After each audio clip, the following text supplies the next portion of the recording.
চমৎকার টেস্ট, রান্নাগুলো অত্যন্ত চমৎকার হয়েছে।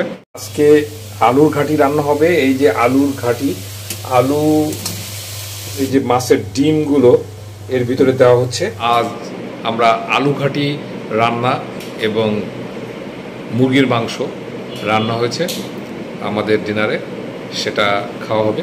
গরম ভাত, একদম ধোয়া ওড়া গরম ভাত, মুরগির মাংস এবং আলু ঘাটি দিয়ে মাছের ডিম দিয়ে রান্না আমরা খাবো। আপনার দেখালাম, কিছু ভাত নিলাম। আমরা আলু ঘাটিটা আমরা নিব, দেখি কেমন লাগে আলু ঘাটি।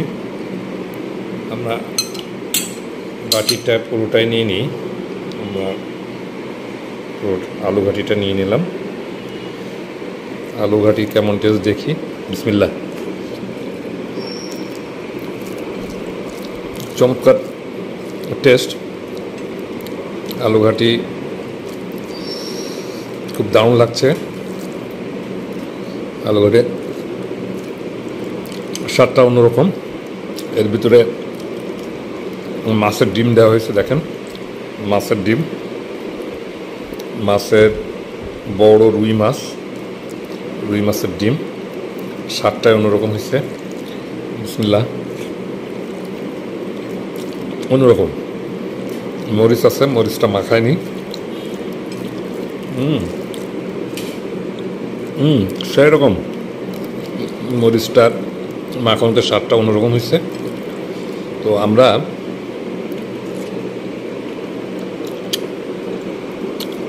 দেশি আলু ঘাটি কীভাবে রান্না করা হয় আপনারা দেখেছেন, আপনাদেরকে দেখানো হবে। আলু প্রথমে সিদ্ধ করে, তারপরে আলুগুলোকে একটু ভর্তা করে পেঁয়াজ, মরিচ, বিভিন্ন ধরনের মশলা দিয়ে রান্না হয়। এর ভিতরে মাছের ডিম দেওয়া হয়েছে। আলু ঘাটির সাথে আমরা মুরগির মাংস, দেশি মুরগির মাংস, দেখেন মাংসের পিস, দেশি মুরগির মাংস আমরা নিব। এর সাথে হলো আলু আছে, আলু আমার খুব পছন্দ।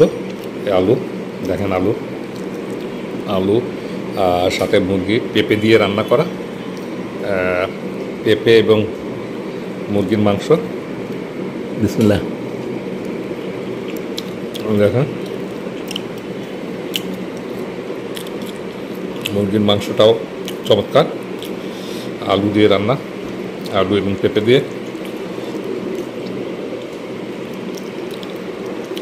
তো আজকে রাতের ডিনারে আমরা এটা খাচ্ছি, আলু ঘাটি, বড় রুই মাছের ডিম দিয়ে রান্না করা, আর মুরগির মাংস, দেশি মুরগির মাংস, আলু দিয়ে পেঁপে দিয়ে রান্না করা।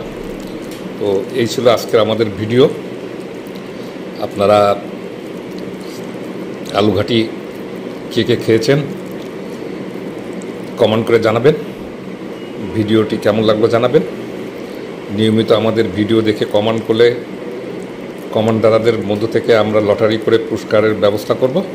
আপনি ওই ভাগ্যবান পুরস্কার প্রাপ্ত একজন হয়ে যেতে পারেন।